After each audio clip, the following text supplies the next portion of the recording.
दोस्तों जय हिंद जय भारत। मैं मदन लाल आज़ाद, संस्थापक संयोजक ठगी पीड़ित जमाकर्ता परिवार और all India bike board taxi union, आज दिनांक 14 जून 2022 को आपके समक्ष प्रस्तुत हूँ राजधानी दिल्ली से।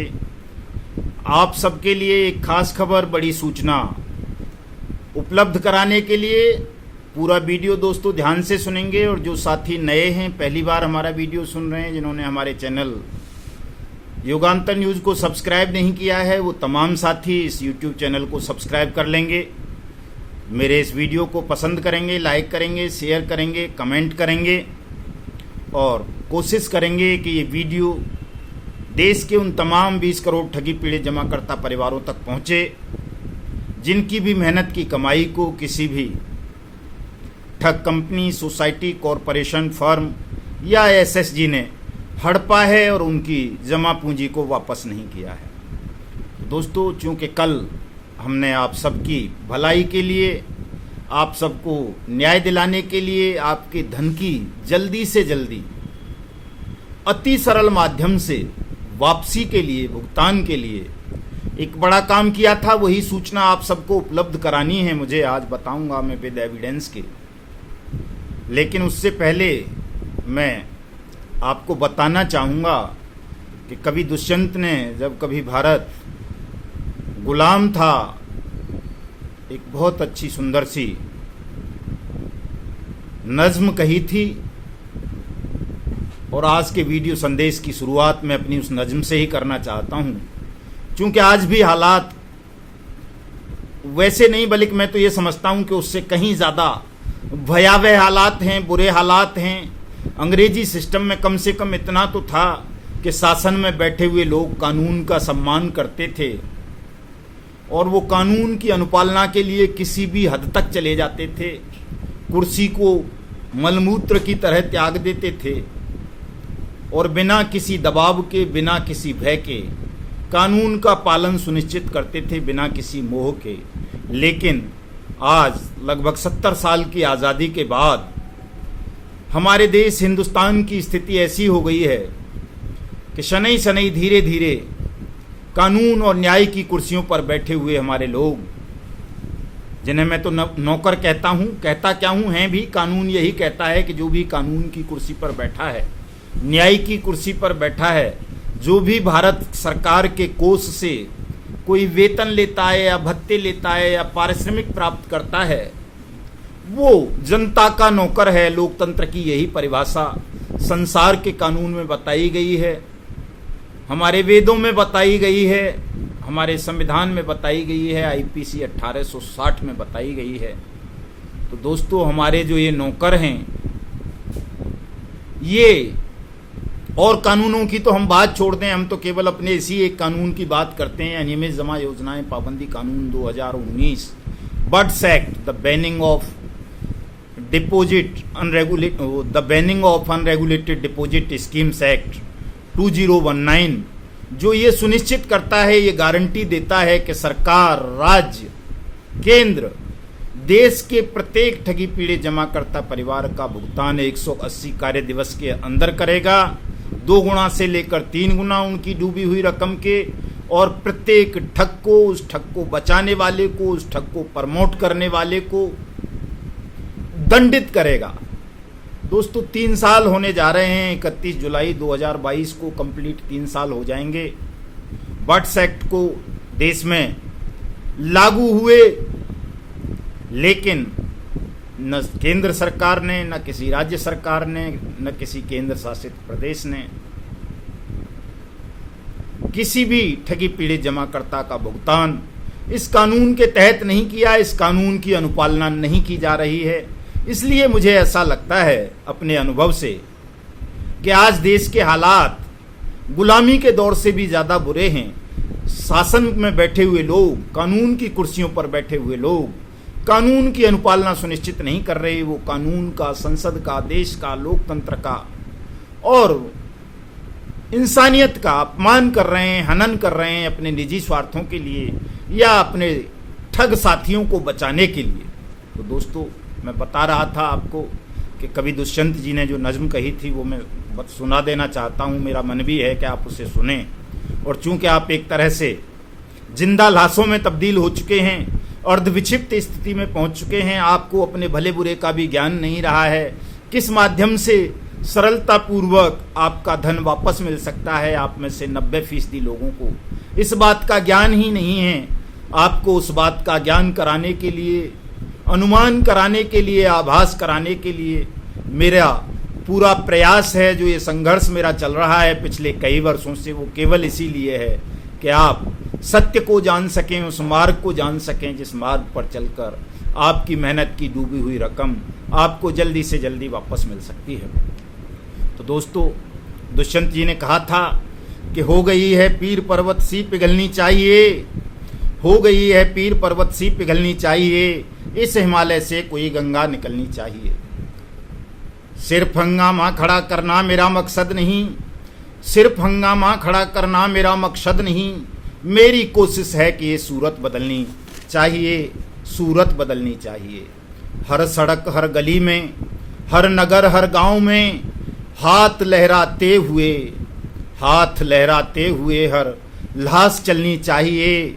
और मेरे सीने में नहीं तो तेरे सीने में सही, हो कहीं भी आग लेकिन आग जलनी चाहिए। तो दोस्तों, न्याय की आग, सत्य की आग, अपने भुगतान की आग, जब तक देश का प्रत्येक ठगी पीड़ित जमाकर्ता परिवार, एजेंट, एडवाइजर अपने अंदर पैदा नहीं करेगा, तब तक इस शासन में बैठे हुए बेईमान लोग आपकी आवाज को नहीं सुनेंगे, आपकी पीड़ा को नहीं समझेंगे। दोस्तों, ये कानून का अपमान करते रहेंगे, कानून का उल्लंघन करते रहेंगे और आपको केवल मीठी मीठी गोलियां देते रहेंगे, टरकाते रहेंगे और इतना लंबा समय खींच ले जाएंगे कि आप न्याय की आस में, कुछ लोग तो लड़ते लड़ते मर जाएंगे, लेकिन ज्यादातर लोग घरों में बैठे हुए मर जाएंगे, क्योंकि वो लड़ना नहीं चाहते। दोस्तों, और सच्चाई ये है कि आप सबको लड़ना पड़ेगा, बिना लड़े किसी का भी भुगतान नहीं होगा, क्योंकि आप सबको पता है कि जो सेबी है वो RERA, NCLT, SFIO, ED, liquidators और अन्य जितनी भी तमाम एजेंसीज हैं जिनकी जिम्मेदारी आपका भुगतान करना है, वो तमाम एजेंसीज हाथ खड़े कर चुकी हैं कि वो आपका भुगतान आने वाले 100 सालों में भी नहीं कर पाएंगी, क्योंकि भुगतान पाने वालों की, ठगी पीड़ितों की संख्या हमारे देश में आज की तिथि में 20 करोड़ से ज़्यादा हो चुकी है। और 20 करोड़ लोगों का भुगतान कर देना न सेबी के बस की बात है, न रेरा के बस की बात है, न किसी लिक्विडेटर के बस की बात है, न इन तमाम एजेंसियों द्वारा मिलकर करने की बात है। ये सब मिलकर के भी आपका भुगतान करना चाहें तो नहीं कर पाएंगी। अभी लिक्विडेटर ने कहा, आदर्श वाले ने, पटेल साहब ने, कि अगर सुप्रीम कोर्ट भी आदेश कर दे तो भी मैं किसी का भुगतान नहीं कर पाऊंगा। हालात ये हैं, स्थितियां इतनी विकट हैं। सेबी कह चुका है सेंट्रल गवर्नमेंट को, रेरा कह चुका है सेंट्रल गवर्नमेंट को, एनसीएलटी कह चुका है कि ये हमारी क्षमता से बाहर की चीज है भुगतान। भारत सरकार अनियमित जमा योजनाएं पाबंदी कानून 2019 को सख्ती से लागू करे, सख्ती से उसका पालन सुनिश्चित करे और अनियमित जमा योजनाएं पाबंदी कानून 2019 के तहत गठित प्राधिकरण और स्पेशल कोर्ट स्पीडी ट्रायल के माध्यम से देश के तमाम 20 करोड़ ठगी पीड़ित जमाकर्ता परिवारों के धन की वापसी सुनिश्चित करें। दोस्तों, ये केवल हमारी मांग नहीं है, सरकारी एजेंसीज भी ये बात कह रही हैं। लेकिन अफसोस होता है कि सेंट्रल गवर्नमेंट या राज्य सरकारें आपके भुगतान को लेकर संवेदनशील नहीं है, गंभीर नहीं है। वो आपके लिए कोई सरल प्रक्रिया नहीं बनाना चाहते। आज देश के, अभी पिछले दिनों 9 राज्यों में लागू हुआ था, 2-3 दिन पहले 25 राज्यों की अधिसूचना जारी हो गई थी। आज देश में 27 राज्यों में अनियमित जमा योजनाएं पाबंदी कानून 2019 की अधिसूचनाएं जारी हो चुकी हैं। 27 राज्य ये घोषणा कर चुके हैं कि वो अपने अपने अधिकार क्षेत्र में अनियमित जमा योजनाएं पाबंदी कानून 2019 बट्स एक्ट को लागू कर रहे हैं। उसके लिए स्पेशल कोर्ट, नामित अदालत और सक्षम प्राधिकरण, कॉम्पिटेंट अथॉरिटीज की अधिसूचना जारी कर चुके हैं। लेकिन इस सब के बावजूद दोस्तों, देश में सरलता पूर्वक कहीं भी बट्स एक्ट 20119 अनियमित जमा योजनाएं पाबंदी कानून 2019 के तहत मुकदमे दर्ज नहीं हो रहे। थाने में, चौकी में, कोर्ट में, जिला कलेक्टर तक को, एसपी तक को ये नहीं पता कि अनियमित जमा योजनाएं पाबंदी कानून 2019 नाम का कोई अधिनियम भारतवर्ष में है, जिसे भारत की संसद ने अधिनियमित और अधिरोपित किया है, जिसे भारत के महामहिम राष्ट्रपति ने अधिसूचित किया है, जिसके रूल्स नोटिफाइड हो चुके हैं। आप समझ सकते हैं कि जिस देश के आईपीएस, आईएएस और थाना अधिकारियों तक को, एडवोकेट्स तक को ये ना पता हो कि उस देश में कोई इस तरह का भी कानून है, तो उस देश की आम जनता से आप क्या उम्मीद कर सकते हैं।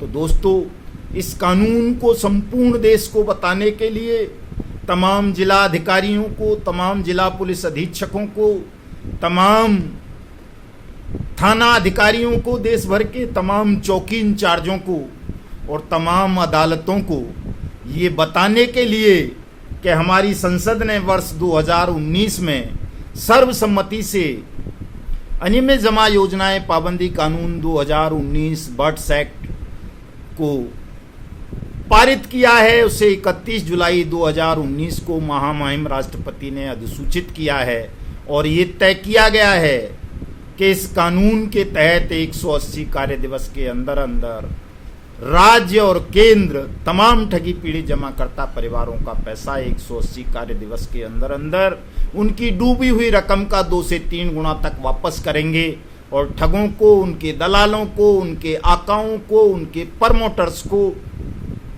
सख्त से सख्त सजा इस एक्ट के तहत दी जाएगी। दोस्तों, मैं चाहता हूं, मेरी तो हार्दिक इच्छा रही है कि आप सबका भुगतान सरलता पूर्वक हो, आपको बहुत ज़्यादा धक्के ना खाने पड़े, बहुत ज़्यादा धन खर्च ना करना पड़े और झूठे, बेईमान, ठग और मूर्खों की गुलामी से भी आप बच जाएं। तो इस कानून को सरलीकृत कराने के लिए, इस कानून की पहचान पूरे देश में स्थापित करने के लिए हमने कल महामहिम राष्ट्रपति को ये एक मेमोरेंडम सौंपा है। ये आपको ट्विटर पे मिल जाएगा, फेसबुक आईडी पर मिल जाएगा मेरी पे, और बहुत लंबा नहीं है। इसमें केवल छोटी सी बात मैंने कही है कि जिस तरह से SC ST एक्ट या अन्य कई कानूनों के विषय में देश के तमाम थानों में, तमाम चौकियों में, तमाम SP, SSP, जिला अधिकारी, कलेक्टर या DC जिनको कह देते हैं, DGPs के ऑफिस में बोर्ड लगे होते हैं। नेम पूरा बोर्ड प्रदर्शित किया जाता है कि SC ST एक्ट ये है, ये DK वासु बनाम भारत सरकार के तहत प्रदर्शित किया जाता है कि कोई भी व्यक्ति किसी के साथ अगर एट्रोसिटी करेगा, जाति सूचक शब्दों का इस्तेमाल करेगा, जाति आधार पर किसी का अपमान करेगा, उत्पीड़न करेगा, तो उस व्यक्ति के खिलाफ SC ST एट्रोसिटी एक्ट 1989 के तहत मुकदमा दर्ज होगा। उसके खिलाफ उसको इतना दंड मिलेगा और जो पीड़ित व्यक्ति होगा उसको इतना मुआवजा जिला समाज कल्याण अधिकारी देगा। इसी तर्ज पर चूंकि देश में 20 करोड़ लोग ठगी पीड़ित जमाकर्ता परिवार हो चुके हैं, एक बहुत बड़ी आबादी हमारे देश की ठगी पीड़ित है। 2/3 आबादी, वो 50% आबादी आप समझिए एक तरह से हमारे देश की ठगी पीड़ित है। तो उसके लिए जो कानून बनाया गया है, उसके वेलफेयर के लिए, उसके पैसे के भुगतान के लिए, और जो सर्वसम्मति से बना है, सर्वसम्मति से SC ST एक्ट भी सर्वसम्मति से नहीं बना था, उस पर भी बहुत सारी पार्टीज ने, पॉलिटिकल पार्टीज ने पार्लियामेंट में विरोध किया था। और कई कानून हैं ऐसे, किसानों के लिए जमीन अधिग्रहण का कानून है इसी तर्ज पर, उसकी सब जगह सूचनाएं हर थाने में, हर चौकी में होती हैं। SC ST एक्ट की होती है, IPC के बहुत सारे सेक्शन लिखे होते हैं, बलात्कार की होती है जो 2013 में नया CR उसमें संशोधन आया, नया एक्ट आया महिलाओं के लिए, वो होता है। कारखाना अधिनियम का होता है जिससे 20 करोड़ लोग इफेक्टिव नहीं होते, 20 करोड़ परिवार। लेकिन ये एक्ट ऐसा है कि यदि इसकी अधिसूचना, इसके बोर्ड प्रदर्शित कर दिए जाएं देश भर के थानों में, चौकियों में, जिला कलेक्ट्रेट में, SP और SSPs के ऑफिस में, DGPs के ऑफिस में, तो इससे देश के 20 करोड़ परिवारों को फायदा मिलेगा। और तमाम चौकी इंचार्जों को, थाना इंचार्ज को, एसएसपी को, एसपी को, डीजीपी को, कलेक्टर्स को, डीसीज को और अन्य जो सीओज वगैरह हैं, उन सबको पता रहेगा, कोर्ट्स को, कि हमारे देश में ठगी पीड़ित जमाकर्ता परिवारों को राहत देने के लिए, उनके पैसे के भुगतान के लिए अनियमित जमा योजनाएं पाबंदी कानून 2019 है। और जब ये थानों में पट्टिका प्रदर्शित होगी, बोर्ड लगे होंगे, तो किसी थाना अधिकारी की, चौकी इंचार्ज की, एसपी की, एसएसपी की, कलेक्टर की या डीजीपी की या किसी और अधिकारी की ये हिम्मत भी नहीं होगी कि वो किसी विक्टिम को, पीड़ित को, शिकायतकर्ता को थाने से, चौकी से या पुलिस ऑफिस से या किसी भी सरकारी दफ्तर से भगा सके कि ऐसा कोई कानून नहीं है, भाग जा, तेरी कोई सुनवाई नहीं होगी, तेरा मुकदमा दर्ज नहीं किया जाएगा। तो मैंने यही सारी चीज़ें लिख करके कल महामहिम राष्ट्रपति को दी हैं कि यदि आपके मन में जरा सी भी संवेदनशीलता है, दया भाव है, देश के कानून के प्रति सम्मान है, अपने वचनों का मान रखना आप चाहते हैं, चूंकि उन्होंने 21 फरवरी 2019 को एक अध्यादेश के मार्फत इस एक्ट को लागू किया था और उसमें वायदा किया था कि 180 वर्किंग डेज में वो देश के तमाम ठगी पीड़ित जमाकर्ता परिवारों का पैसा वापस करेंगे। लेकिन उसको तो आज 3.5 साल हो चुके हैं उस बात को, तो दोस्तों किसी का पैसा वापस नहीं किया गया। तो ये तमाम चीज़ें याद दिलाने के लिए हमने ये पत्र कल महामहिम राष्ट्रपति को सौंपा है। ये रिसीव्ड पत्र है, कोई वैसे ही नहीं है, ट्विटर पे, फेसबुक पे है, वहाँ देख सकते हैं। इसकी कॉपी प्रधानमंत्री, गृह मंत्री, तमाम राज्यों के चीफ मिनिस्टर्स को, तमाम पुलिस महानिदेशकों को, पुलिस प्रमुखों को, पुलिस कमिश्नर्स को भी भेजी हैं और जो भी रिलीवेंट ऑफिसर्स होते हैं, होम सेक्रेटरी वगैरह, सबको मेल के द्वारा भेजी हैं। बाई डाक भी मैं भेजूंगा ताकि इन पर आरटीआई फाइल करके इसका जवाब तलब किया जा सके। और मेरा प्रयास है कि 31 जुलाई जो हमने संसद सत्याग्रह का दिन तय किया है कि 31 जुलाई को हम संसद का घेराव करके इस कानून की अनुपालना सुनिश्चित कराएंगे, आपका भुगतान सुनिश्चित कराएंगे। मैं समझता हूं 31 जुलाई से पहले पहले यदि आप सब जाग गए, मुर्दे से जो ये लाश में आप तब्दील हो चुके हो, अगर आपने दोस्तों हाथ लहराते हुए आपकी लाशें चल पड़ी, तो फिर ना प्रधानमंत्री की ताकत है, न राष्ट्रपति की ताकत है, न चीफ जस्टिस ऑफ इंडिया की ताकत है, न किसी ठग की ताकत है कि वो आपकी इस मांग को अनसुनी कर सके, वो अनियमित जमा योजनाएं पाबंदी कानून 2019 की अनदेखी कर सके। एक साथ पूरे देश भर में सभी थानों में, सभी चौकियों में आपके मुकदमे दर्ज होने आरंभ हो जाएंगे और आपका पैसा मिलना आरंभ हो जाएगा। ये मेरा दावा है, मेरी गारंटी है दोस्तों, यदि आप इस मार्ग पर चलेंगे तो। लेकिन चलना पड़ेगा आपको। हम अकेले को चंद लोग इस काम को करा तो लेंगे, ऐसा नहीं है, मुझे कोई संदेह नहीं है कि साहब कोई साथ नहीं देगा तो मैं अकेला कैसे करा लूंगा या मेरे 5, 7, 10 साथी कैसे करा लेंगे। हम करा लेंगे, 5, 7, 10 साथी भी इस काम को निश्चित रूप से करा लेंगे, कोई संदेह नहीं है। कोई रोक नहीं पाएगा, दुनिया की कोई भी शक्ति हमें डरा नहीं पाएगी, झुका नहीं पाएगी, हटा नहीं पाएगी। हम हर हाल में अनियमित जमा योजनाएं पाबंदी कानून 2019 का अनुपालन सुनिश्चित कराएंगे, प्रत्येक ठग के खिलाफ मुकदमा दर्ज कराएंगे, प्रत्येक ठग को दंडित कराएंगे, प्रत्येक ठगी पीड़ित का पैसा वापस कराएंगे।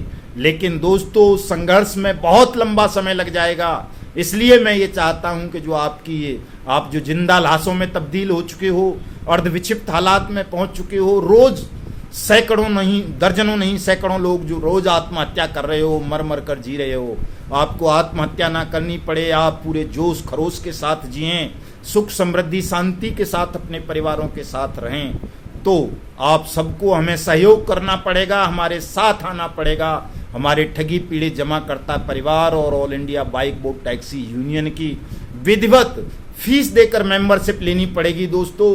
और 31 जुलाई 2022 को सुबह 11 बजे देश के तमाम ठगी पीड़ित जमाकर्ता परिवारों को जंतर मंतर पार्लियामेंट का घेराव करने आना पड़ेगा दोस्तों। हमने लक्ष्य रखा है कि 1,10,000 साथियों के साथ हम पार्लियामेंट का घेराव करेंगे। यदि आप इतने साथी तैयार हो जाते हैं, ये कोई बहुत बड़ी संख्या नहीं है दोस्तों, बहुत मामूली संख्या है। 100 लोग भी अगर आज से शुरू करेंगे इस प्रयास को तो 31 जुलाई तक 5 लाख लोगों को आप तैयार कर सकते हैं संसद सत्याग्रह के लिए। कोई लाठी नहीं चलेगी, कोई गोली नहीं चलेगी, कोई पानी की बौछार नहीं चलेगी, कोई आपके साथ अभद्रता नहीं कर पाएगा, कोई गोली नहीं चलेगी। इस बात की गारंटी मैं आपको देता हूं कि यदि आपके साथ कहीं कोई अभद्रता हो जाए, आपका कोई जानी या माली नुकसान हो जाए तो उसकी तमाम जिम्मेदारियां मेरी हैं। लेकिन आप तमाम साथी 31 जुलाई 2022 को सुबह 11 बजे जंतर मंतर पार्लियामेंट नई दिल्ली पर आइए और हम सुनिश्चित करेंगे, चाहे आप सहारा वाले हों, पल्स वाले हों, bike boat, hello taxi, Radha Madhav corporation limited, Samriddha Jeevan, Vishwamitra, Sai प्रसाद, साईं प्रकाश, करम भूमि, कल्पतरु, GCA, हमारा वाहन, हमारी सवारी, साइंस सिटी, फ्यूचर मेकर और catchy pixel, blue fox motion, trinity multi state, Adarsh, Sapeshwar, Kheteshwar, Navjeevan, Sanjeevani, Haldhar, NMM, evergreen और जितनी भी कंपनी हैं दोस्तों या क्रेडिट कोऑपरेटिव सोसाइटीज हैं, HPN वगैरह, उन तमाम कंपनीज और सोसाइटीज और कॉरपोरेशंस के ठगी पीड़ित का भुगतान कराने की जिम्मेदारी हम लेते हैं। और हमारा मतलब है, इसको ऐसे ही मत समझ लेना कि हम जो भी कहेंगे वो सत्य होगा, उसको नारायण सत्य करेंगे, उसको स्थापित करेंगे। आप देख रहे होंगे बहुत सारे लोगों को पता है कि आज तक जो भी कहा है वो सत्य कहा है, कभी झूठ नहीं कहा और उसको कोई होने से रोक नहीं पाया है। इसे भी होने से कोई नहीं रोक पाएगा। अनियमित जमा योजनाएं पाबंदी कानून 2019 की अनुपालना सुनिश्चित होगी, आपका पैसा वापस मिलेगा, इसे कोई रोक नहीं पाएगा। लेकिन अगर आप चाहते हो कि जल्दी से आपका भुगतान हो, जल्दी से पैसा आपको मिले, तो दोस्तों ये आप सबका धर्म बनता है, फर्ज बनता है, कर्तव्य बनता है कि 31 जुलाई 2022 को सुबह 11 बजे आप तमाम लोग जो भी है, जहाँ भी है, जैसा भी है, जैसे भी आ सकता है, आइए तमाम लोग पार्लियामेंट जंतर मंतर नई दिल्ली पर। आप सबका बहुत बहुत स्वागत होगा, अभिनंदन होगा और निश्चित रूप से आपकी धन वापसी की प्रक्रिया आरंभ होगी। जय हिंद, जय भारत।